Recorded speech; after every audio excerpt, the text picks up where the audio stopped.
नमस्कार, विदुरजिस अकेडमी में आपका स्वागत है।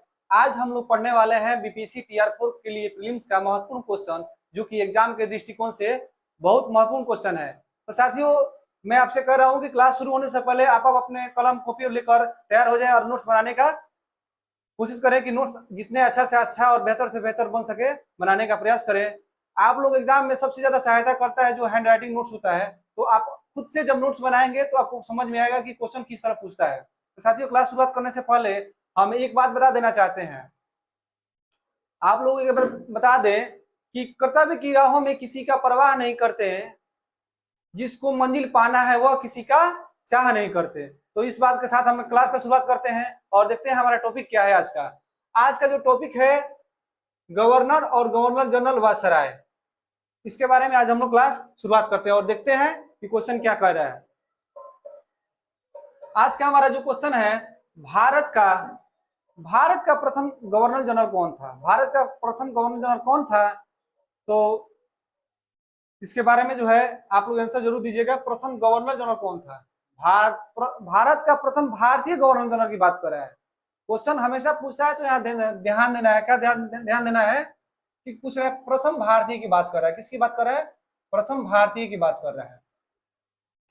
तो प्रथम भारतीय की बात कर रहा है तो क्या होगा हमारा आंसर? ऑप्शन ए में दिया हुआ है श्री एस अय्यर, बी में दिया हुआ है श्री राजगोपालाचारी, और डी दिया है राजेंद्र प्रसाद, और एक ऑप्शन जो दिया हुआ है डॉक्टर एस राधाकृष्णन, यानी डॉक्टर सर्वपल्ली राधाकृष्णन। ठीक है, तो हमारा आंसर क्या होगा साथियों?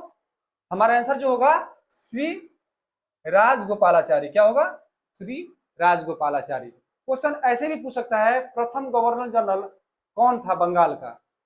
तो कौन होगा? बंगाल का प्रथम गवर्नर जनरल कौन था? तो वारेन हेस्टिंग था। कब था? तो 1773 ईस्वी में था। तो यहां देखते हैं, क्वेश्चन ये भी पूछ सकता है बंगाल का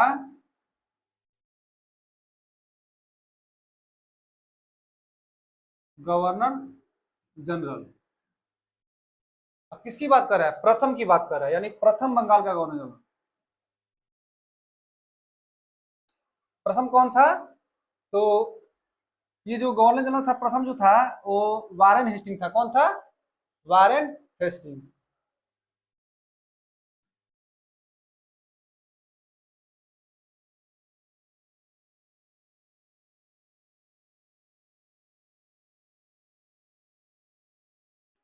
इसका समय कब रहा? तो 1773। अब ये भी पूछ देगा कि भारत का प्रथम गवर्नर जनरल कौन था? भारत का प्रथम, यहाँ क्वेश्चन पूछ रहा है भारत का प्रथम भारतीय गवर्नर जनरल कर रहा है। अब ये भी क्वेश्चन पूछेगा कि भारत का प्रथम गवर्नर जनरल कौन था। क्वेश्चन ये भी पूछ देगा कि भारत का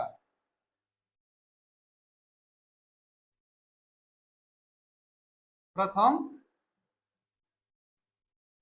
गवर्नर जनरल। तो भारत की जब भी बात करेगा क्वेश्चन में कि भारत का प्रथम गवर्नर जनरल की बात कर रहा है, यहाँ भारतीय बात कर रहा है। दोनों में क्या है? दोनों में काफी अंतर है। यहाँ भारतीय की बात कर रहे हैं, यहाँ भारत का बात कर रहा है। तो दोनों में काफी अंतर है, भारत का और भारतीय का। तो देखिएगा, प्रथम भारत का प्रथम गवर्नर जनरल की बात कर रहा है, तो भारत का प्रथम गवर्नर जनरल कौन था? कौन था साथियों? तो भारत का प्रथम गवर्नर जनरल था लॉर्ड विलियम बेंटिंग। कौन था? Lord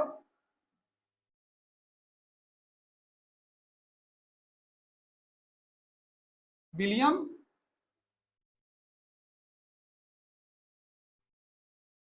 Bentinck. कब था? इसका समय कब रहा? तो इसका समय जो है 1833। कब रहा है? 1833। साथियों, क्वेश्चन ये भी पूछेगा कि अंतिम गवर्नर जनरल कौन रहा है। तो अंतिम गवर्नर जनरल जो था, यहाँ प्रथम की बात कर रहा है, अब पूछ देगा कि अंतिम कौन रहा है। अंतिम कौन रहा है? अंतिम गवर्नर जो है, अंतिम गवर्नर की बात कर रहा है, तो अंतिम गवर्नर जो था वो लॉर्ड कैनिंग था। कौन था? Lord Canning. अब ये कब रहा है लॉर्ड कैनिंग?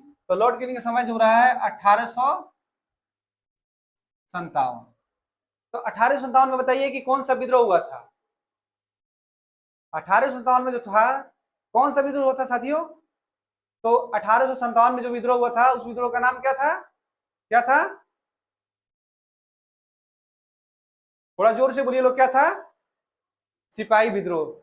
चलिए, बहुत अच्छा। अच्छा, सिपाही विद्रोह का मुख्य कारण क्या था? क्या था? आप लोग लिए 5 सेकंड का समय देते हैं, बताइए क्या था? सिपाही विद्रोह का मुख्य कारण क्या था? सिपाही विद्रोह का मुख्य कारण क्या था? तो सिपाही विद्रोह का मुख्य कारण था चर्बी वाला कारतूस। क्या था? चर्बी वाला कारतूस।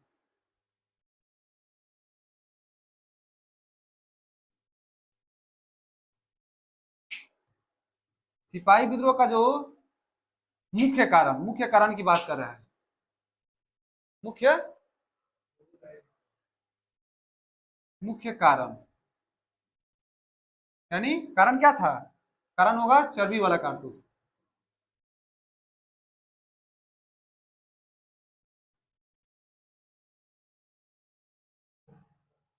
तो देखते हैं, तो ये भी देख लेते हैं कि चर्बी वाला कारतूस। देखिए, इसमें कारण क्या था? सिपाही विद्रोह छिड़ने का मुख्य कारण था कि उसमें भारतीय सैनिक थे। अंग्रेजों में जो भारतीय सैनिक बहाल किए गए थे, उसमें कुछ हिंदू थे, कुछ मुस्लिम थे। अब आपको लोगों को पता ही होगा कि ये जो युद्ध जो था, ये जो सिपाही विद्रोह जो छिड़ा, इसका मुख्य कारण क्या हुआ? सिपाहियों के द्वारा छेड़ा गया विद्रोह का नाम क्या रख दिया गया? सिपाही विद्रोह। क्या रख दिया गया? सिपाही विद्रोह। इसके इसी के नाम से ही पता चल रहा है कि सिपाहियों के द्वारा छेड़ा गया युद्ध को ही सिपाही विद्रोह के नाम से जाना गया है। यह युद्ध की शुरुआत जो है भारत में 1857 ईस्वी में हुई। और किसके शासनकाल में हुई? तो लॉर्ड कैनिंग के शासनकाल में हुई थी। इसमें कारण यह था कि उसमें गाय और सुअर की चर्बी मिलाया गया था, जिसे वो धर्म के आधार पर यह विद्रोह शुरू हो गया और सिपाहियों ने इसका विद्रोह करना शुरू किया। उसमें से मुख्य सिपाही थे मंगल पांडे। कौन थे? मंगल पांडे। तो चलिए, अब इसके बारे में और कुछ जानते हैं। अगला जो है, देखते हैं कि चक्रवर्ती राजगोपालाचारी भारत के अंतिम गवर्नर जनरल था। चक्रवर्ती राजगोपालाचारी भारत के अंतिम गवर्नर जनरल था। अंतम की बात कर रहे हैं, अंतिम की। अंतिम था, तो ये भी देखते हैं। प्रथम भारतीय जनरल थे, यानी स्वतंत्र भारत के प्रथम गवर्नर जनरल कौन थे? तो सी राजगोपालाचारी। और प्रथम भारतीय गवर्नर जनरल जो थे, सी राजगोपालाचारी थे। वे स्वतंत्र भारत के कांग्रेस के प्रमुख नेताओं में से एक थे। वर्ष 1973 में वे मद्रास प्रांत के प्रधानमंत्री बने थे। वर्ष 1937 में। कब की बात कर रहा है? वर्ष 1937।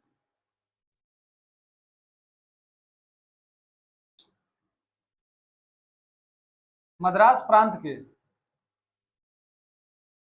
क्या बनाया गया? प्रधानमंत्री। क्या बनाया गया? तो प्रधानमंत्री बनाया गया।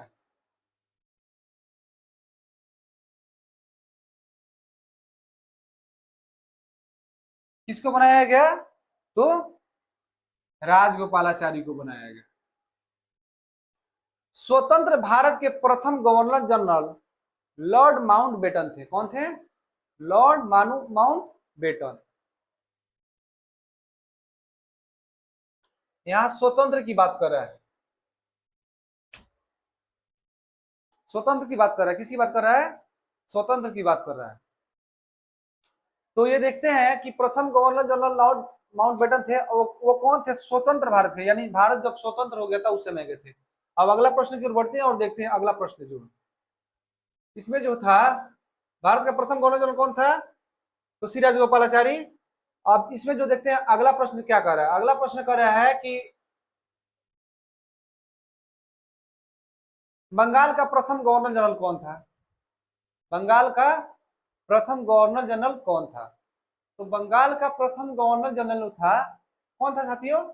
ऑप्शन ए में दिया हुआ है लॉर्ड क्लाइव, बी में वारेन हेस्टिंग, सी में दिया है लॉर्ड जॉन शोर और डी में दिया हुआ लॉर्ड कॉर्नवालिस। तो कौन था? तो वारेन हेस्टिंग थे। कौन थे? लॉर्ड वारेन हेस्टिंग थे। अब ये देखते हैं इसके बारे में और थोड़ा सा जानते हैं, इसके बारे में और थोड़ा सा जानने का प्रयास करते हैं कि 1773 ईस्वी के रेगुलेटिंग एक्ट के अनुसार, यानी भारत में जो एक्ट आया था अंग्रेजों के द्वारा, उसका नाम रखा गया था 1773 में जो एक्ट था उसका नाम क्या रखा गया? Regulating act.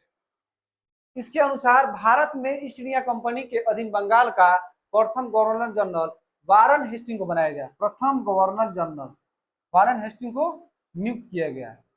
और किस किस कंपनी का? तो ईस्ट इंडिया कंपनी के अधीन। किस कंपनी के अधीन? तो ईस्ट इंडिया कंपनी के अधीन। उसी ने 1772 ईस्वी में बंगाल में द्वैध शासन समाप्त करने की घोषणा की। अब क्वेश्चन पूछ देगा आपसे एग्जाम में कि बंगाल में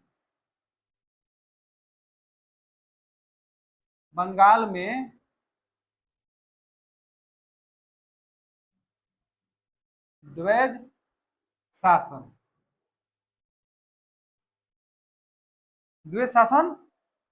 समाप्त किया, समाप्त की घोषणा किसने किया? किसने किया? क्वेश्चन पूछ देगा कि बंगाल में द्वैध शासन समाप्त की घोषणा किसने किया? तो किसने किया है? किसने किया साथियों? तो वारेन हेस्टिंग ने किया। आंसर मेरा क्या होगा? Warren Hastings. तो ऐसे ऐसे क्वेश्चन पूछते हैं और आगे देखते हैं।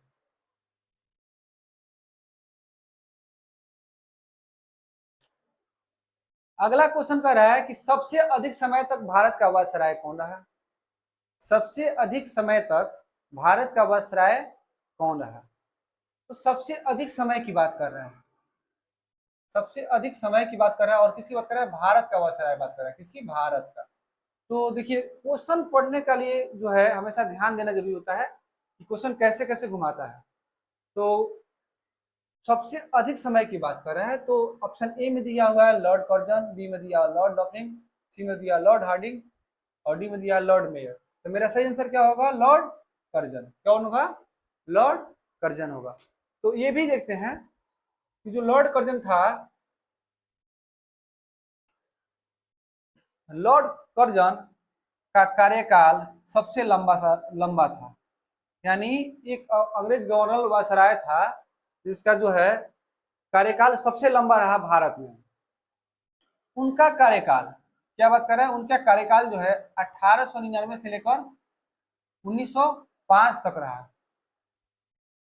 सबसे लंबा समय कब तक रहा? 1899 से लेकर 1905 तक रहा। इसी काल में बंगाल विभाजन का, इसी मतलब यानी लॉर्ड कर्जन के कार्यकाल में ही बंगाल विभाजन हुआ। तो बंगाल विभाजन कब हुआ? बंगाल विभाजन कब हुआ है? बंगाल विभाजन 1905 में हुआ है। कब हुआ है? 1905 में हुआ है। लॉर्ड कर्जन ने सिंचाई आयोग तथा पुलिस आयोग का गठन किया। अब पूछेगा क्वेश्चन में कि भारत में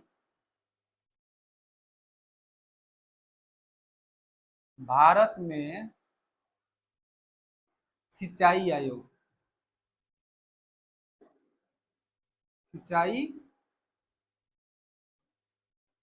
आयोग एवं पुलिस आयोग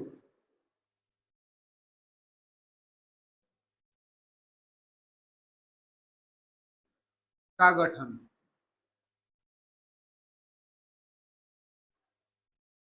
तो सिंचाई आयोग तथा पुलिस आयोग का गठन किसने किया उस समय? तो लॉर्ड कर्जन ने किया है। किसने किया है? Lord Curzon.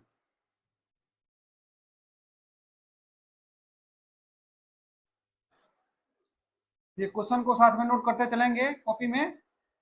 और ये देखते हैं कि भारतीय रेलवे का भी पर्याप्त विकास इसी काल में हुआ। हालांकि भारत में सर्वाधिक समय तक रहने वाला वायसराय लॉर्ड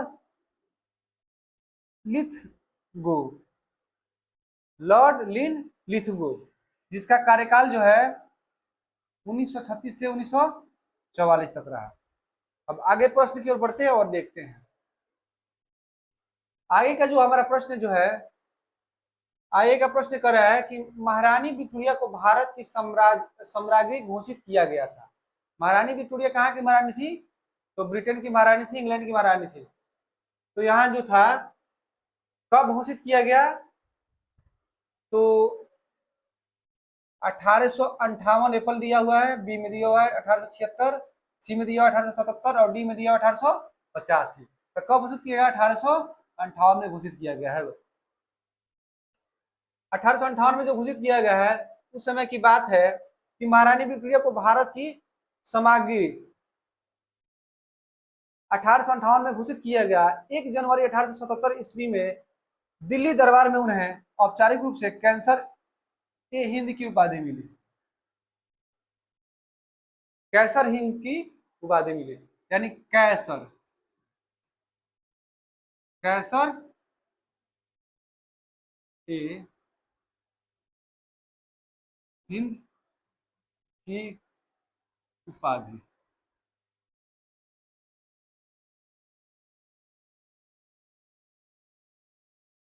महारानी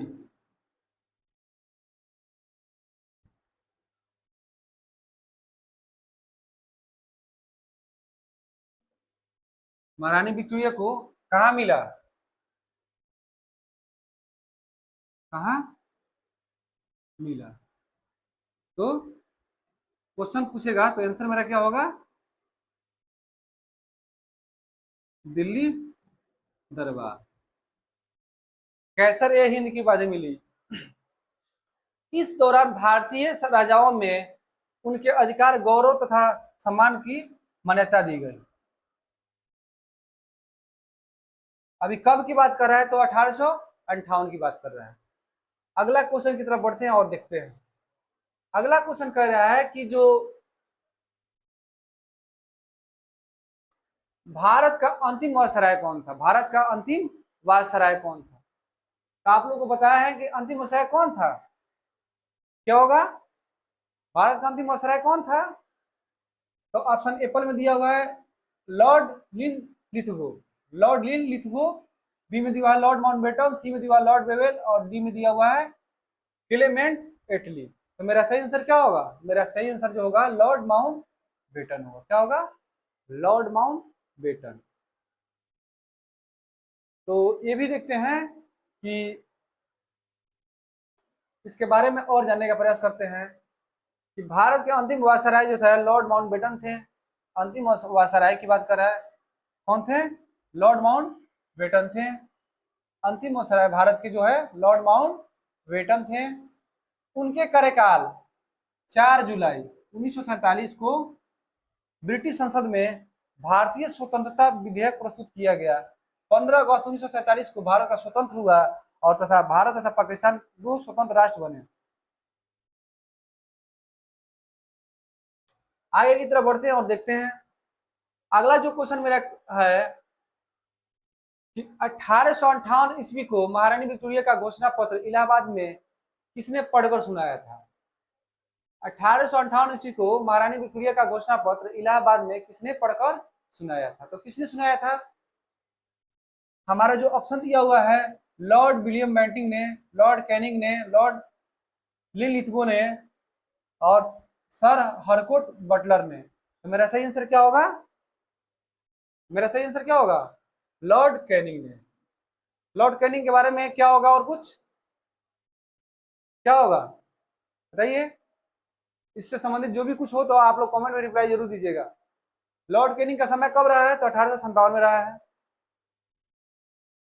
और ये भी देखते हैं कि जो लॉर्ड कैनिंग जो है, लॉर्ड कैनिंग की बात कर रहा है, लॉर्ड कैनिंग जो थे, लॉर्ड कैनिंग तो उस समय की बात कर रहा है जो 1 नवंबर 1858 को इलाहाबाद में आयोजित दरबार में लॉर्ड कैनिंग ने महारानी विक्टोरिया का घोषणा पत्र पढ़कर सुनाया था। यानी महारानी विक्टोरिया का घोषणा पत्र किसने पढ़ के सुनाया था? तो लॉर्ड कैनिंग ने सुनाया था।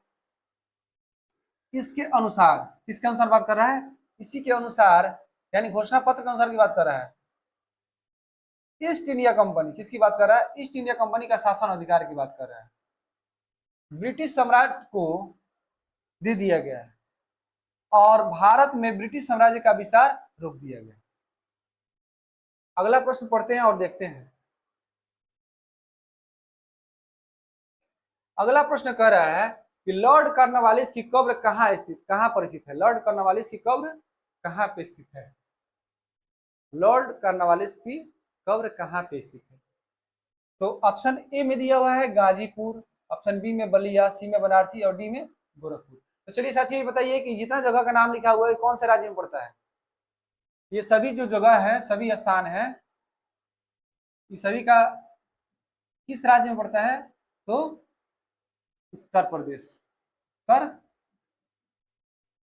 प्रदेश में पड़ता है। अब कहां बनाया गया था कब्र उसका? कहां बनाया गया था? तो बलिया में, यानी उत्तर प्रदेश में एक जिला है बलिया जिला, वहीं पे बनाया गया था। अब ये भी देखते हैं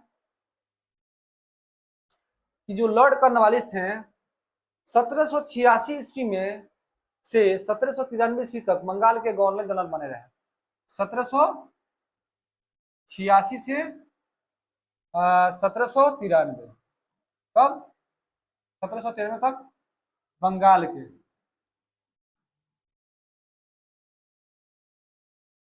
गवर्नर बने रहे। वे अस्थायी बंदोबस्त, पुलिस व्यवस्था एवं सिविल सेवा में सुधारों के लिए प्रसिद्ध है। अब पूछेगा क्वेश्चन कि अस्थायी बंदोबस्त, अस्थायी बंदोबस्त, पुलिस व्यवस्था और सिविल व्यवस्था के सुधार में प्रसिद्ध कौन था? तो कौन थे? कौन थे? Lord Cornwallis. 5 अक्टूबर 1805 ईस्वी को गाजीपुर में उनकी निधन हो गई। 5 अक्टूबर 1805 को गाजीपुर में निधन हो गई। किसकी निधन हो गई? तो यानी लॉर्ड कॉर्नवालिस की मृत्यु।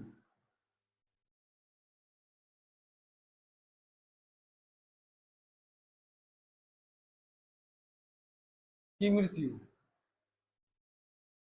मृत्यु कब और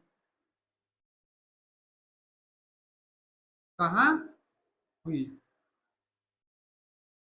तो देखिए इनकी मृत्यु जो हुई है 5 अक्टूबर, 5 अक्टूबर को हुई है। और कहाँ हुई है? तो गाजीपुर, गाजीपुर में हुई है। गाजीपुर किस राज्य में पड़ता है?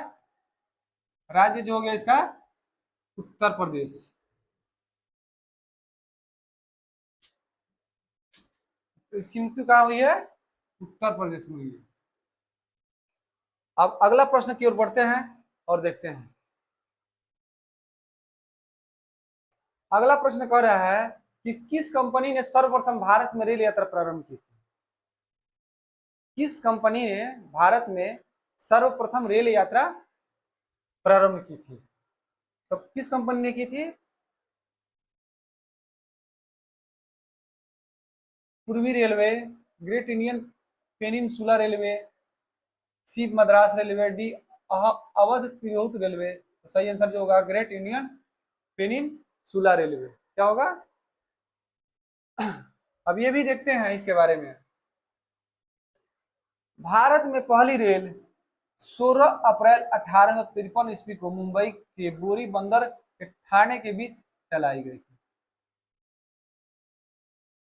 पहली की बात कर रहा है, भारत में पहली रेल की बात कर रहा है। किसकी बात कर रहा है? पहली रेल की। इस रेल यात्रा का प्रारंभ, इस रेल यात्रा का प्रारंभ जो है और प्रबंधन यानी उसका उपाय ग्रेट इंडियन पेनिसुला रेलवे द्वारा किया गया था।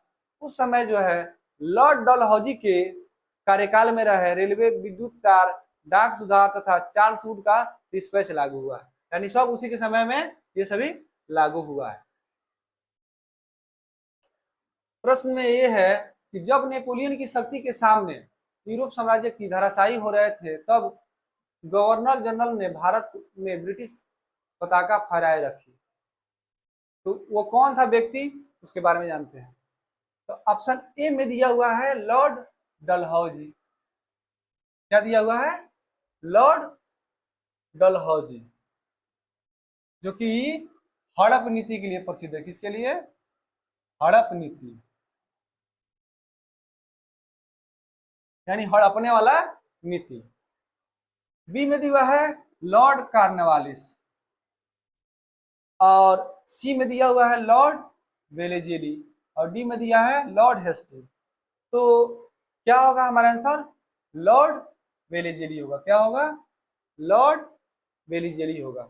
अब ये भी देखते हैं कि 1797 ईस्वी में लॉर्ड वेलेजेली भारत आया था। कब आया था भारत में? तो 1797 में। कब आया था भारत? कब आया था? 1797 में। क्वेश्चन पूछेगा लॉर्ड वेलेजली भारत कब आया था? लॉर्ड वेलेजली भारत कब आया था? तो 1757 में, बोले 97 में।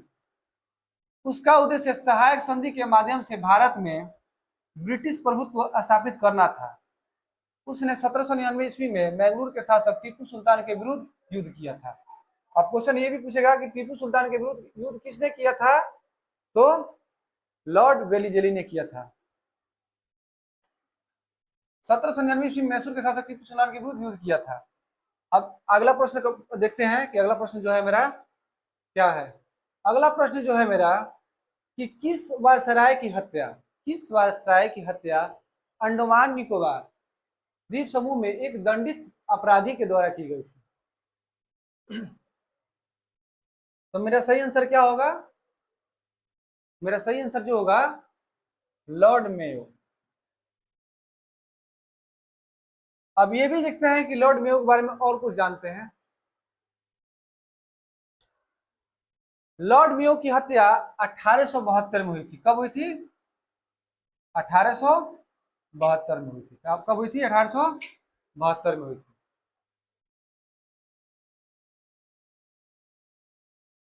ठीक है। अंडमान एवं निकोबार द्वीप समूह में एक दंडित अपराधी, यानी अपराधी था जिसको कहाँ रखा गया था? अंडमान एवं निकोबार द्वीप समूह में, और उसी के द्वारा लॉर्ड मेयो की हत्या कर दी गई। तो कब कर दी गई? 1872 ईस्वी में कर दी गई। उनके कार्यकाल 1872 ईस्वी में भारत की प्रथम जनगणना की शुरुआत हुई थी। देखिए कितना अच्छा क्वेश्चन निकला कि भारत में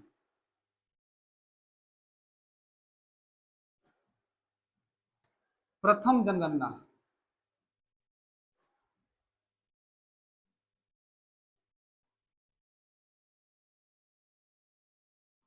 की शुरुआत कब हुई थी? तो 1872। हालांकि यह सफल हो नहीं पाया था। शुरुआत तो हुई थी लेकिन सफल हो नहीं पाई। अब आगे देखते हैं अगला प्रश्न। अगला प्रश्न जो है, आंग्ल नेपाल युद्ध किसके शासन काल में हुआ था? आंग्ल नेपाल युद्ध जो है किसके शासन काल में हुआ था? तो किसके शासन काल में हुआ था? आंग्ल नेपाल युद्ध की बात कर रहा है। आंग्ल नेपाल युद्ध, एक आंग्ल मैसूर युद्ध था और आंग्ल नेपाल युद्ध है। तो आंग्ल नेपाल युद्ध जो है किसके समय में हुआ है? तो लॉर्ड हेस्टिंग के समय में हुआ है। किसके समय में हुआ है? लॉर्ड हेस्टिंग के समय में हुआ है। अब देखिए आंग्ल नेपाल जो युद्ध हुआ है इसके बारे में जो और कुछ जान लेते हैं और क्वेश्चन देख लेते हैं कैसे कैसे। आंग्ल नेपाल युद्ध जो है 1814 से लेकर 1816 ईस्वी में लॉर्ड हेस्टिंग के कार्यकाल में हुआ। पूछेगा आंग्ल नेपाल युद्ध जो है किसके कार्यकाल में हुआ? तो लॉर्ड हेस्टिंग के कार्यकाल में हुआ। इसके परिणाम स्वरूप, इसके परिणाम स्वरूप 1816 की बात कर रहा है, सुगौली की संधि हुई थी। देखिए कितना अच्छा क्वेश्चन है। सुगौली की संधि की बात कर रहा है। देखिए पूछेगा कि सुगौली की संधि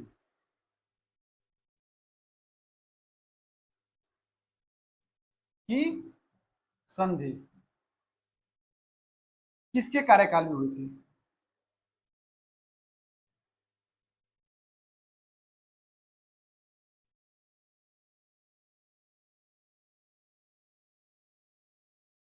तो सुगौली की संधि किस कार्यकाल में हुई थी?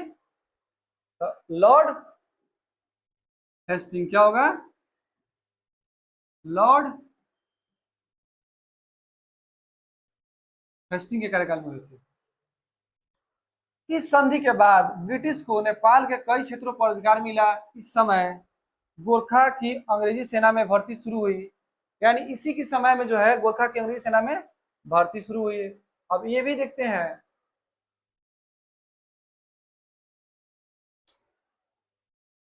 किस गवर्नर जनरल को भारत में दास प्रथा को समाप्त किया था? किस गवर्नर जनरल ने भारत में दास प्रथा का समाप्त किया था? तो दास प्रथा की बात कर रहा है, यहाँ दास प्रथा की बात कर रहा है। किसकी बात कर रहे हैं? तो दास प्रथा की बात कर रहा है।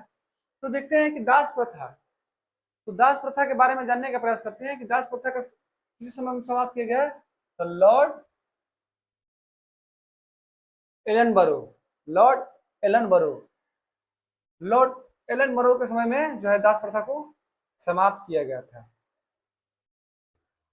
गवर्नर जनरल लॉर्ड एलन बरो ने 1843 ईस्वी के एक्ट 5वां द्वारा भारत में दास प्रथा उन्मूलन को समाप्त किया गया। उनके कार्यकाल की कुशल अकर्मण्यता की नीति का काल भी कहा जाता है। अकर्मण्यता की नीति का काल। उनके समय में प्रथम आंग्ल अफगान युद्ध हुआ था। आंग्ल अफगान युद्ध जो है समाप्त हुआ था। देखिए, आंग्ल अफगान युद्ध,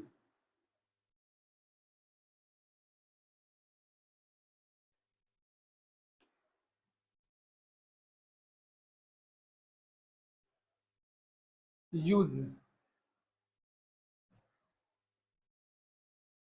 किसके कार्यकाल में समाप्त हुआ था? में समाप्त हुआ था।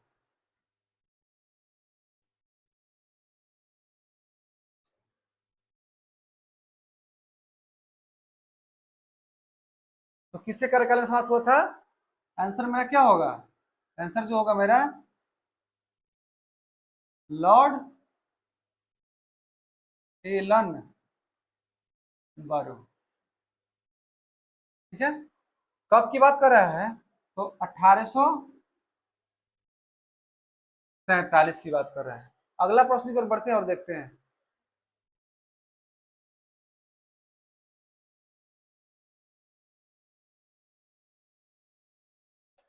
अगला प्रश्न जो है, तृतीय आंग्ल मराठा युद्ध किससे संबंधित है? तृतीय आंग्ल मराठा युद्ध जो है किससे संबंधित है? किससे संबंधित है? तो हमारा सही आंसर क्या होगा? सही आंसर जो होगा किससे होगा? लॉर्ड हेस्टिंग से होगा। लॉर्ड हेस्टिंग से होगा। अब इसके बारे में और कुछ देखते हैं।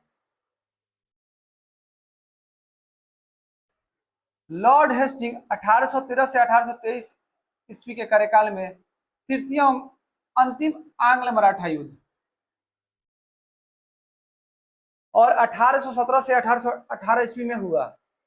इस युद्ध में पेशवा बाजीराव द्वितीय पराजित हुआ। इस युद्ध में कौन पराजित हुआ? तो पेशवा बाजीराव। 13 जून 1817 ईस्वी को पूना की संधि हुई।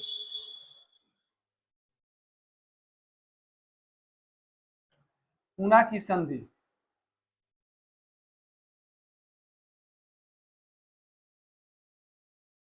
कब हुई? 13 जून 1817।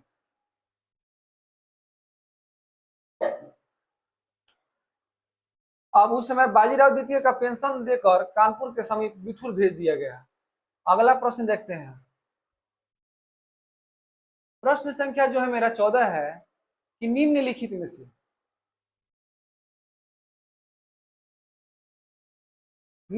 में से अवध का ब्रिटिश रेजिडेंट कौन था जब अवध का ब्रिटिश साम्राज्य में विलय हुआ?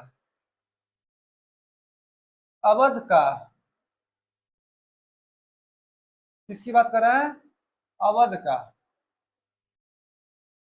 ब्रिटिश साम्राज्य में विलय की बात कर रहा है। तो किसके समय में हुआ है? क्या होगा हमारा आंसर? जेम्स आउटरम के समय में हुआ है। अब ये भी देखते हैं कि जो जेम्स आउटरम 1854 में ब्रिटिश रेजिडेंट बनाया गया। कब बनाया गया? 1854 ईस्वी में। भारत की प्रथम रेलवे कब चली? 1853 ईस्वी में चली।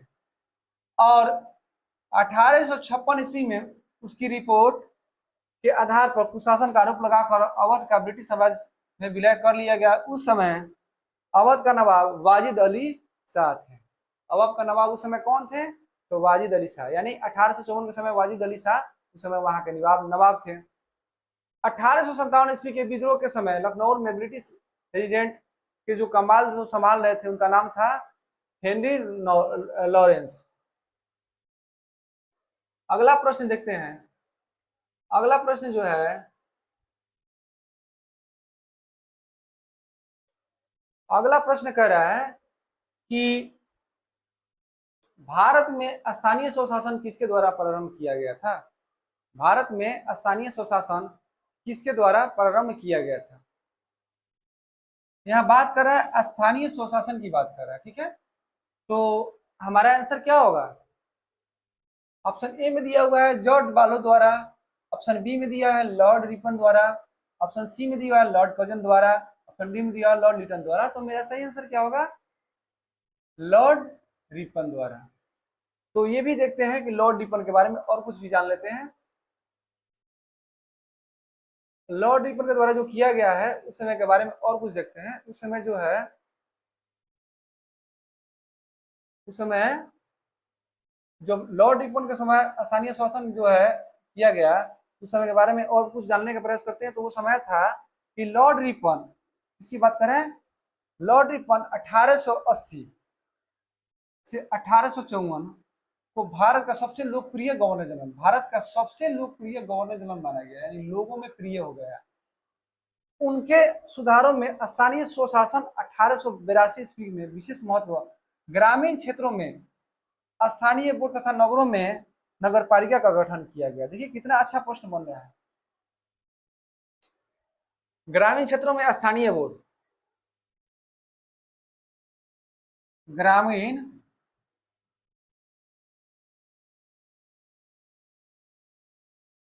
क्षेत्रों में स्थानीय बोर्ड,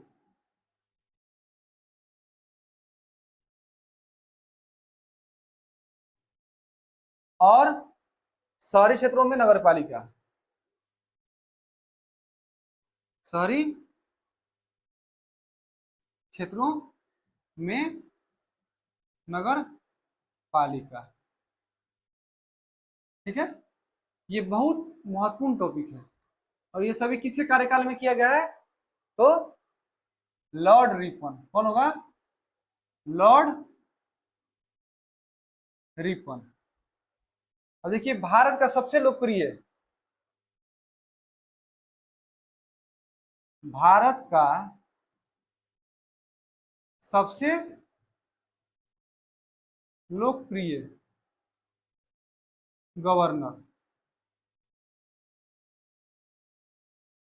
तो उस समय भारत का सबसे लोकप्रिय गवर्नर जनरल कौन रहा है? तो लॉर्ड रिपन। ऐसे ऐसे प्रश्न पूछते हैं ताकि जो गहराई से अध्ययन नहीं करेगा, नोट्स नहीं बनाएगा, तो वो सफल नहीं हो पाएगा। इसलिए आप लोग हम कहते हैं कि हमेशा नोट्स बनाते चलिए, जो कि एग्जाम में आपको बहुत योगदान देगा, महत्वपूर्ण योगदान देगा। सती प्रथा पर प्रतिबंध किसने लगाया? देखिए कितना अच्छा प्रश्न है। सती प्रथा पे प्रतिबंध किसने लगाया? तो किसने लगाया? ऑप्शन ए में दिया हुआ है वारेन हेस्टिंग, ऑप्शन बी में दिया लॉर्ड कर्जन, ऑप्शन सी में दिया Lord William Bentinck, option D में दिया लॉर्ड किंग। तो किसने लगाया है? किसने लगाया है? तो हमारा सही आंसर जो होगा लॉर्ड विलियम बेंटिंग। देखिए लॉर्ड विलियम बेंटिंग जो है सती प्रथा पर जो है प्रतिबंध लगाया था। देखिए सती प्रथा ये एक ऐसी प्रथा थी जिसमें जो महिलाएं विधवा हो जाती थी तो उनके पति के साथ उनको जला दिया था, यानी समाज के द्वारा एक कुप्रथा थी। और उसका मिटाने का सहयोग जो है उसमें समर्थन किसका मिला? तो राजा राम मोहन राय का मिला। और 4 दिसंबर 1829 ईस्वी को जो है ये समाप्त को, ये जो प्रथा थी इसके बाद को समाप्त किया गया और इसके बारे में जो है अधिनियम लाया गया। इसके बारे में और कुछ जानते हैं कि जो है कि जो सती प्रथा थी इसमें बहुत कुप्रथा थी जिसमें बहुत महिलाओं को जो है जिंदे जला दिया था। कितनी माने भारतीय परंपरा में कितनी दुखदायक खबर थी, इसमें जिंदे जला दिया गया था, जिंदा। किसी का जिंदा जलाने में सोचिए कितना दर्द होता होगा। इसकी कल्पना कल्पना मात्र से ही मेरा जो है शरीर सिहर जाता है। तो ऐसे ऐसे जो है कुप्रथा थे। अब ये चीज और देखते हैं इनके बारे में कि जो लॉर्ड विलियम बेंटिंग थे, इनका एक अच्छा कार्य माना गया, एक बहुत अच्छा कार्य जो है माना गया।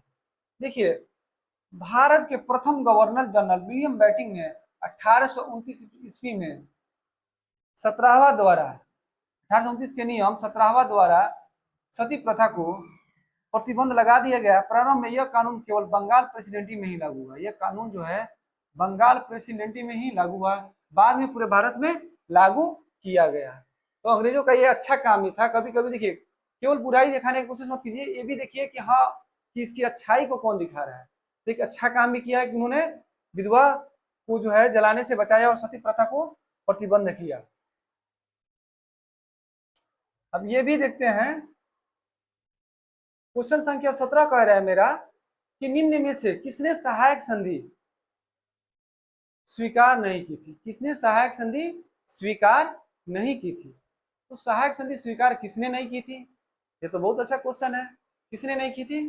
तो ऑप्शन ए में दिया हैदराबाद के निजाम, ऑप्शन बी में दिया इंदौर के होल्डर, इंदौर के होल्डर, ऑप्शन सी में दिया जोधपुर के राजपूत, ऑप्शन डी में दिया मैंगलोर के शासक। तो मेरा सही आंसर क्या होगा? क्या होगा बच्चों?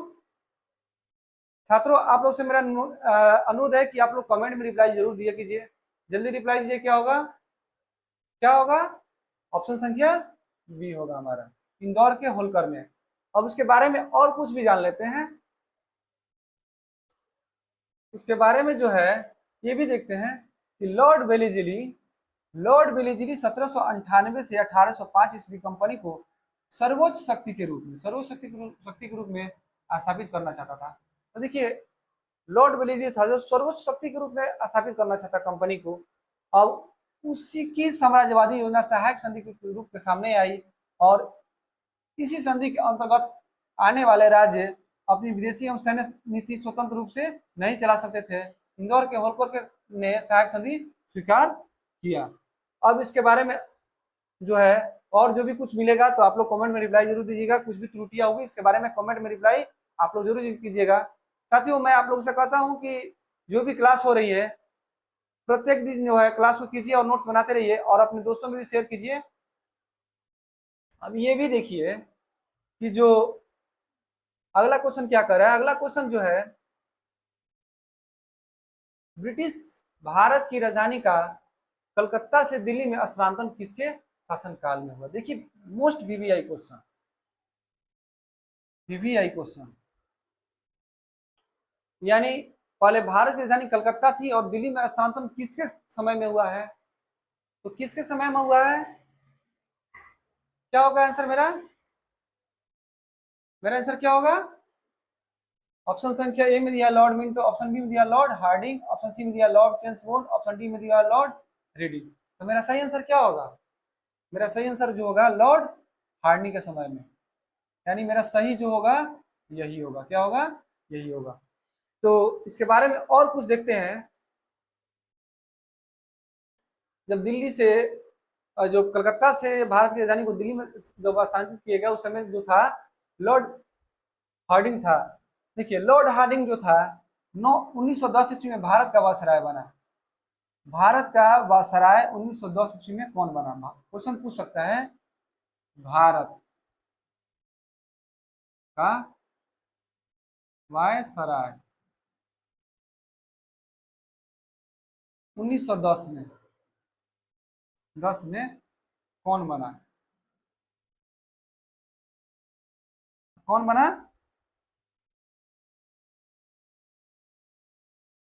लॉर्ड हार्डिंग बना। अब ये भी देखते हैं, इसी अवसर पर भारत की राजधानी कलकत्ता से दिल्ली स्थानांतरित करने की घोषणा की गई और बंगाल विभाजन को रद्द किया गया। अगला प्रश्न हम लोग देखते हैं। अगला प्रश्न जो है मेरा, अगला प्रश्न है कि प्राचीन स्मारक संरक्षण अधिनियम किस गवर्नर जनरल के कार्यकाल में पारित हुआ? प्राचीन की बात कर रहा है, प्राचीन स्मारक की बात कर रहा है। यानी संरक्षण का अर्थ होता है, क्या होता है? बचाव। संरक्षण का अर्थ क्या होता है? बचाव। अब यहाँ किसकी बचाव की बात कर रहा है? तो प्राचीन स्मारक की बचाव की बात कर रहा है। ये जो अधिनियम है किसके समय में बनाया गया है? तो मेरा सही आंसर क्या होगा? मेरा सही आंसर जो हो, ऑप्शन ए में दिया हुआ है लॉर्ड मिंटो, बी में दिया लॉर्ड लिथगो, ऑप्शन डी में दिया लॉर्ड कर्जन और लॉर्ड केनिंग। इसका आंसर क्या होगा? मेरा सही आंसर क्या होगा? क्या होगा साथियों? मेरा सही आंसर जो होगा लॉर्ड कर्जन के समय में दिया गया है। अब देखते हैं लॉर्ड कर्जन के बारे में। लॉर्ड कर्जन के कार्यकाल में 1899 ईस्वी में अकाल आयोग, 1901 में सिंचाई आयोग। अकाल आयोग की बात कब कर रहे हैं? 1899 में। अकाल आयोग कब? 1899। और सिंचाई आयोग अकाल आयोग, सॉरी, अकाल आयोग जो होगा वो 1901 में होगा। क्या होगा? 1901 में होगा। और सिंचाई आयोग जो होगा, सिंचाई आयोग